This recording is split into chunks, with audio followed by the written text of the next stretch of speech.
Hello, my friends, and welcome back. Thank you very much for being with me again today.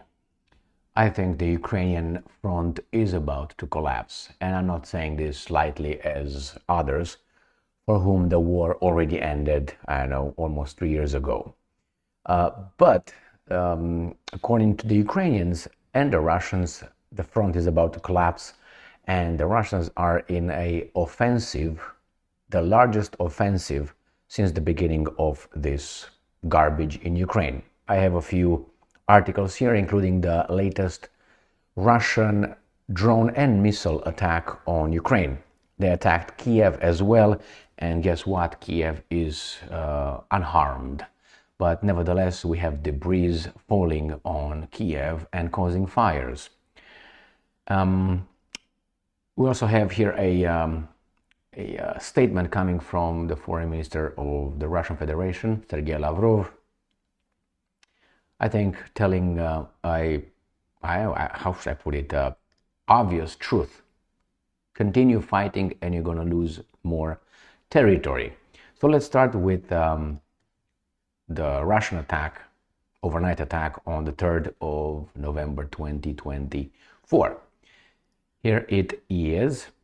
I picked this article from the Ukrainska Pravda. Russia launches 96 UAVs overnight.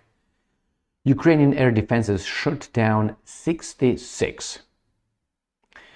All right, here is the evidence. As always, they provide one missile and 66 drones. Russian forces launched 96 attack UAVs and a Kh-59/69 air-to-surface missile on Ukraine on the night of 2-3 November. Ukrainian air defense units have confirmed destroying the missile and 66 drones.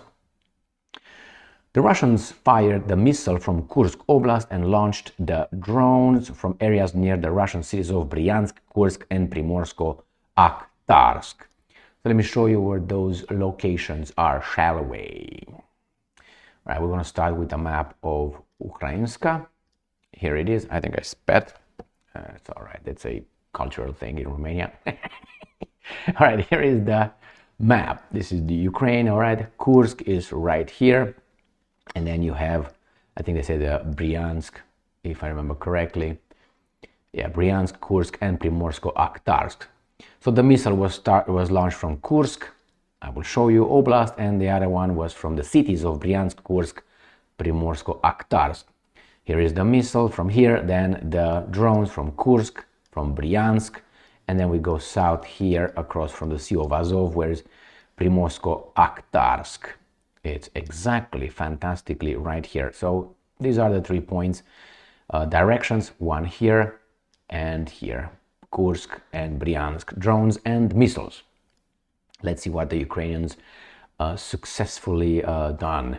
As of 9 a.m., the Air Force reported that the Kh-59/69 air-to-surface missile and 66 UAVs have been shot down in Kiev, Sumy, Khmelnytsky, Zhytomyr, Cherkasy, Chernihiv, Kirovohrad, Poltava, Dnipropetrovsk, and Kharkiv Oblast. Remember, every time you hear Khmelnytsky Oblast, that's where the F-16s are located, or at least this is one of the, I think, 2 airfields that Ukrainians can use to operate, whomever operates those F-16. So this is Khmelnytsky. The airfield is exactly here. Where you don't see anything is a little bit darker, but this is the airfield. That's Khmelnytsky. So the Russians again hit everything but the Polish and Hungarian side and Romanian side of Ukraine. This is Polish side, this is Hungarian side, this is Romanian side. Why? Because they were given to Ukraine or put together by Stalin in the so-called, socialist, Soviet Socialist Republic of Ukraine. All were given to create this big country here. The rest is what? Zhytomyr, Kiev, Chernihiv, Sumy, Kharkiv, Poltava, Dnipropetrovsk. This area, Cherkasy, not Odessa, not Nikolaev. All right, let's see what else. A further 27 drones disappeared from radar and another flew to Belarus. Now, when they say 27 drones disappeared, excuse me, They claim that those drones, I don't know, maybe the electronic warfare systems took them down. Or maybe they hit the target. They don't mention here. Let's go to the next article, coming from Ukrinform, again from the 3rd of November 2024. Ukrainian forces shoot down 66 Russian drones, Kh-59-69 missiles. Again, the evidence provided here, if you don't trust them. And the same, they provide the same information as I used the other Ukrainska Pravda. It doesn't say anything else. We're going to go to Kiev, right? Ukraine downs all drones targeting Kiev overnight Sunday. Local officials say, according to Ukrinform. So Ukraine's defense forces of Ukraine intercepted all Russian kamikaze drones that threatened Kiev in the late hours of Saturday and early hours of Sunday. The debris plunged in the two districts of Kiev, reads the report by the Municipal Military Administration, seen by Ukrinform. So it's up to you guys to believe this. So what do you think? Is it possible that they hit all of them? Yeah, it's possible. Is it probable? Niet. I don't fall for that. All right, that was a little rhyme. Niet. All right, let's move to the next article. And then comes again from Ukrinform. And they tell us the same date, November the 3rd. Drone debris caused several fires in Kiev. That's just the debris, okay? Local fires broke out in Kiev as Russian drones were being downed overnight Sunday, November 3rd. As a result of an attack by Russian kamikaze drones on Kiev, their debris fell in the Holosivsky district in an open area. All right, that's what they claim. But we have something more important than that, I think. And here we have, according to The Nation, Russia claims to have taken control of 2 more settlements in Ukraine. And I will have other articles to back this up if you don't trust The Nation. Actually, you should not trust anybody until you verify and you build a trustworthy relationship. Then you lower your guard a little bit. So, according to The Nation, Russia claimed, you see how beautiful this is? Russia claimed. It's not like Russia, took control. They claim. On Saturday, they took control of 2 more settlements in Ukraine's eastern Kharkiv and Donetsk regions. Kharkiv and Donetsk. Donetsk is in this area. Let me see if the map shows. Yeah, Donetsk is in this area right here, and Kharkiv is in this area right here. Kharkiv, Kharkov, this is the oblast, and this is Donetsk Oblast. The Russian Defense Ministry said in the settlement that Russian forces captured the settlement of Pershotravneve in the Kharkiv region and Kurakhovka in the Donetsk region. So, they are here in the Kharkiv region, and look what's going on here. Kupiansk is doomed. This is doomed. These guys are going to cross this little beautiful river here, and the other one is in Donetsk region going towards Pokrovsk, and that is by Selidovo in this area. So this is where the other one is, towards Pokrovsk. I'm going to give you more information, more data from the other maps and other, articles. So we have here Kurakhovka done. Kurakhovka is this, by this little reservoir here. And in a big scheme of things, come on baby doll, is by this reservoir. So this is Kurakhovka is gone. So that means they attack, they're going to go around this reservoir. All right. Kurakhovka, or it's another Kurakhovka, Kurakhovka. It's sometimes, the Russians use different names for different towns, a little bit Russified or Ukrainified, how you want to call it. There's another one on top of this one right here. Kurakhovka and Kurakhovka. So it's in this area, but I think it's Kurakhovka because the Russians mention it further, or at least they mentioned it in their reporting coming from Sputnik. Russian troops free Kurakhovka in Donbas, defense ministry says. So Kurakhovka, Kurakhovo, this is the Ukrainian, I'm guessing because the Kurakhovka is over here. So it's in this area. That's going to fall anyway. So sooner or later, I think the Ukrainians, unfortunately for some of them, are done over there. Get all this detailed, or not that detailed, but yeah, a little bit micro information. I know it's even micro than that, but then you look at the whole front. I'm going to have two articles showing you that, according not only with the Russians, but with the Ukrainians themselves, the Russians are advancing across the entire front line. Maybe not in, I would say, Kherson, which is in the south, or Zaporozhye. I didn't hear much about liberating or taking control of anything over there, but definitely over there in Kharkiv, Kharkov, or Donetsk, the things are going bad for the whomever fights the Russians, and we know who fight them, right? We go to the next article, coming from Sputnik again. Russian troops liberate settlement of Vishnevoye near Donetsk. Vishnevoye is right here. It's east of Selidove. Where is Selidove? That's the one I showed you here. Selidove is right here. So in this area towards Pokrovsk, that the Russians call Krasnoarmeysk. So they are advancing here. They're advancing here. This is what you need to take out of this. Liberation, taking control, going here and going here. If they go here, they go here. That's going to be encircled pretty soon, slowly but surely.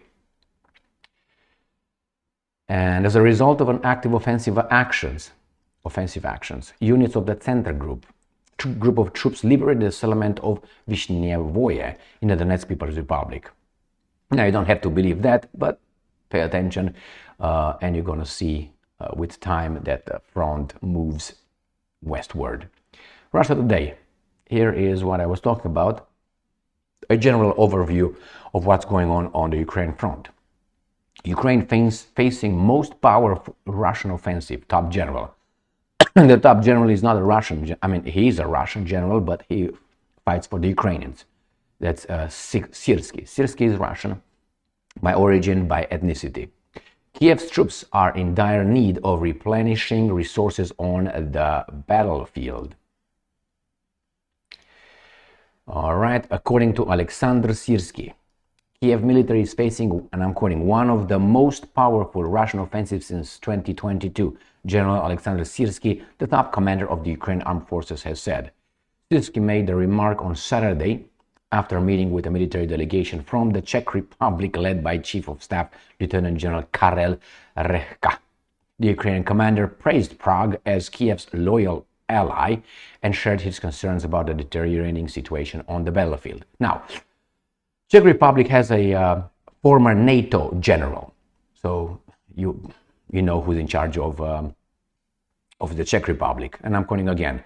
Currently, Mr. Peter Pavel or something like Petr Pavel, that's the general. He's a Czech general, but he used to be in NATO.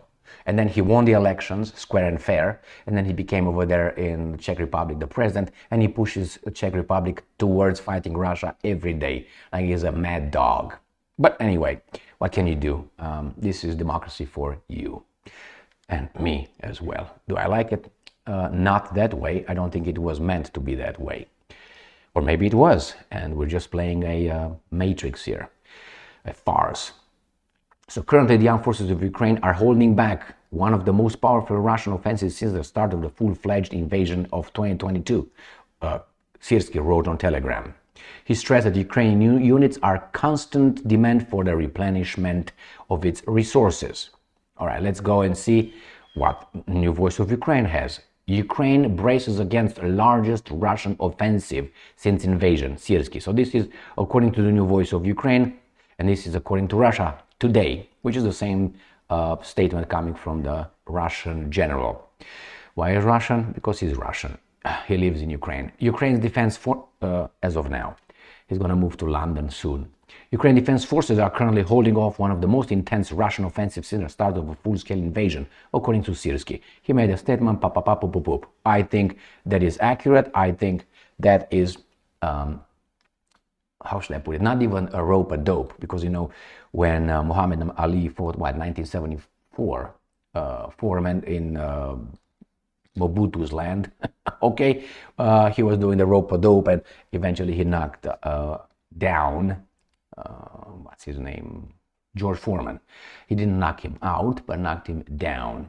And then he won. I don't care. I mean, I like both of them. Yeah. Good, very, very good fighters, obviously. Nothing to say against any, but prize. So the same, you do the rope-a-dope and then you come and you knock the other one out. I don't think Ukraine is in that condition. I think Ukraine is, and I'm sorry to make this analogy, but that's the reality, Usyk with Fury. Remember that fight? That was in May this year? And Fury was like, oh, fucking hit me. And Usyk was coming after that and then intervened what? United Nations, right? No, United States, and stopped the, oh, wait, 1, 2, 3, 4. Yeah, he should have stopped the fight or let the guy get knocked the fuck out. But that's when these things are rigged. Nevertheless, so that's Ukraine right now. It's that famous or infamous picture. I like Tyson Fury, don't get me wrong, but the reality is reality. The guy would have been knocked out right there in round 8, wasn't it 8? Right, when he was like, stop.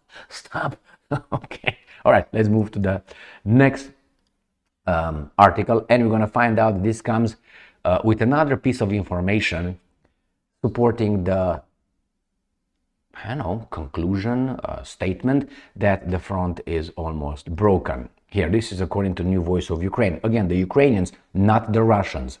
Russia captures largest territory in a week since the start of year. Kiev may face pressure to accept peace on unfavorable terms. That's not going to happen. I will tell you what's going to happen. In the past week, Russia's military seized more territory in eastern Ukraine than in any other period in 2024. What's 2024? They say since the start of the year. I said war. Okay, if I said war, my bad. Bloomberg reported, Bloomberg is not Russian media, on November 1st, over 200 square kilometers were added to areas captured during Russia's summer offensive. So I think, and they say it must or could, again, Bloomberg reported the Russians conquered Selidove, goes towards Pokrovsk and Kurakhovka. All right, so they think that Ukraine might be pushed towards accepting an unfavorable peace settlement. No, that's not what's going to happen. Ukraine will not be what it was, not only in terms of territory, but political establishment. Ukraine will be controlled by Russia. And if things continue to go the way they go, it's not going to be the United Nations. It's going to be something like South Ossetia and Abkhazia. That's the way it's going to be. They're going to be Russian troops on the territory. Those countries, or this country, Ukraine, will not have a military. It's going to be the Russians over there on top of these guys. It's going to be a pseudo-democratic state, which is going to be, yes, sir, with the Russians. And that's what, when you want to destroy Russia, they will fuck you up. Why? Because they can. So I think that's going to be the outcome of Ukraine. And I have the last article here, having Sergei Lavrov making some statement that I think confirms that. Here, Russia Today, Kiev to lose more territory if it keeps violating agreements. Ukraine would have stayed intact if it had stuck to the deals it signed, the Russian foreign minister has stressed. If you have no idea what foreign minister of the Russian Federation stated here, right, with the deals it signed, I will stay tuned or stick around, I will tell you. The more agreements with Russia and other parties the Ukrainian government violates, the less territory will remain under Kiev control, Russian Foreign Minister Sergei Lavrov has warned.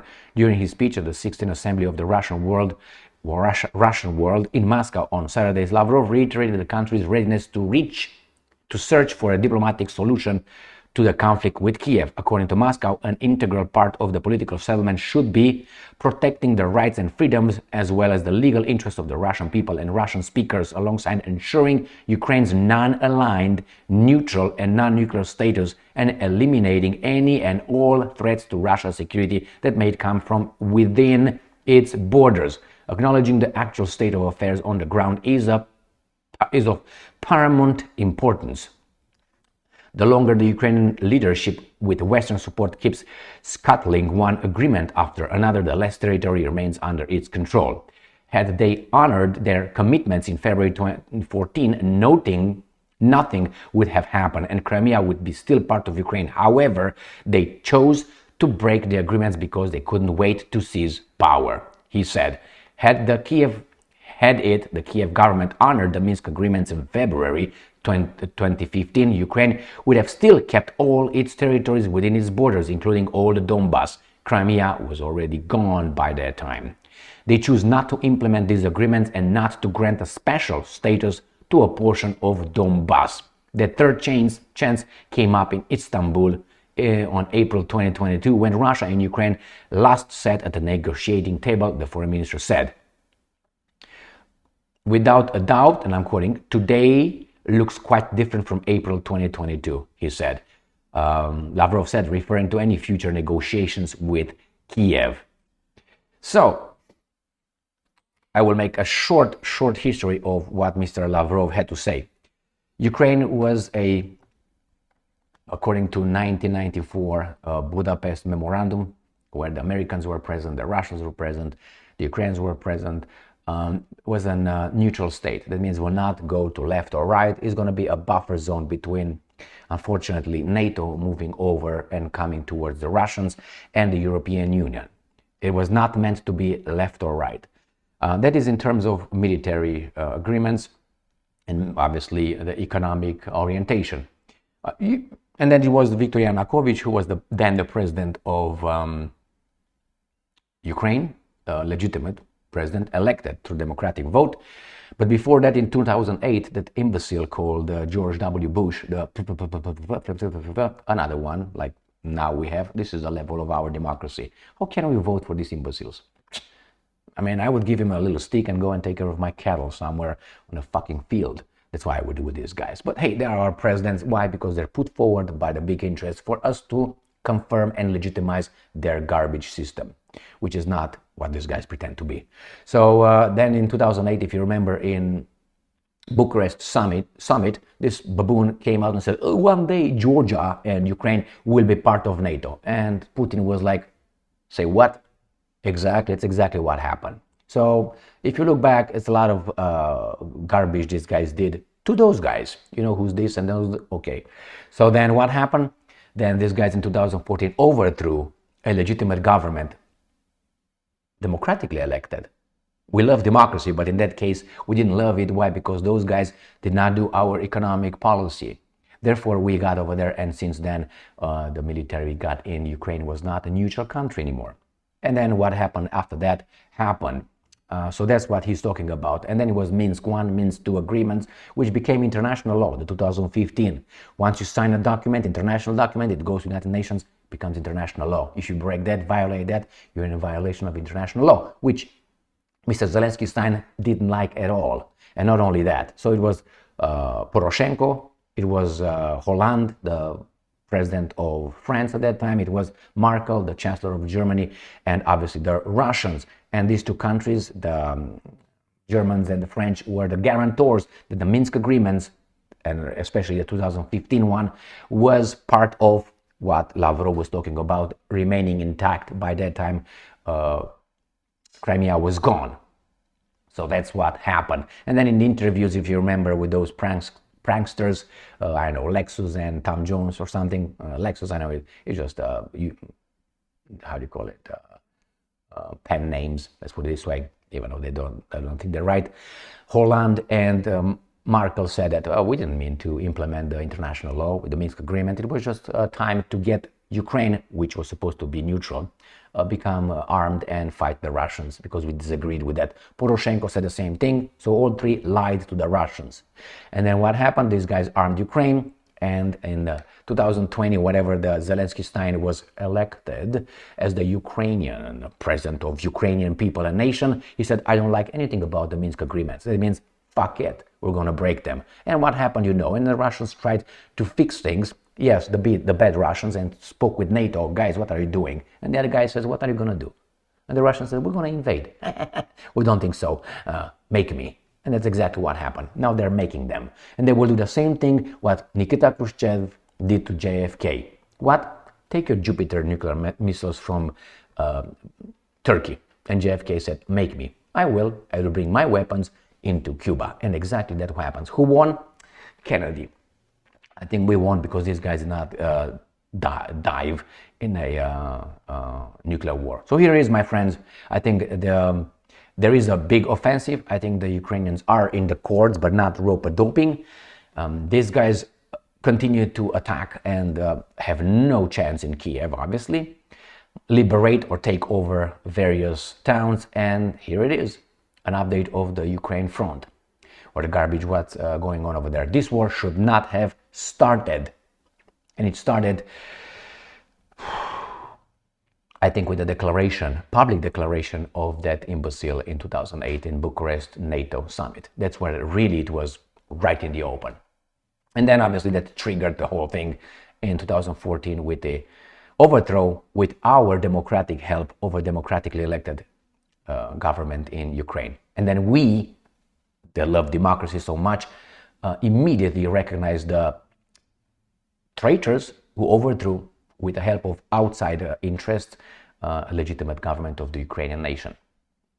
Thank you very much for being with me again today. Stay strong, stay smart, look for the truth, and be just.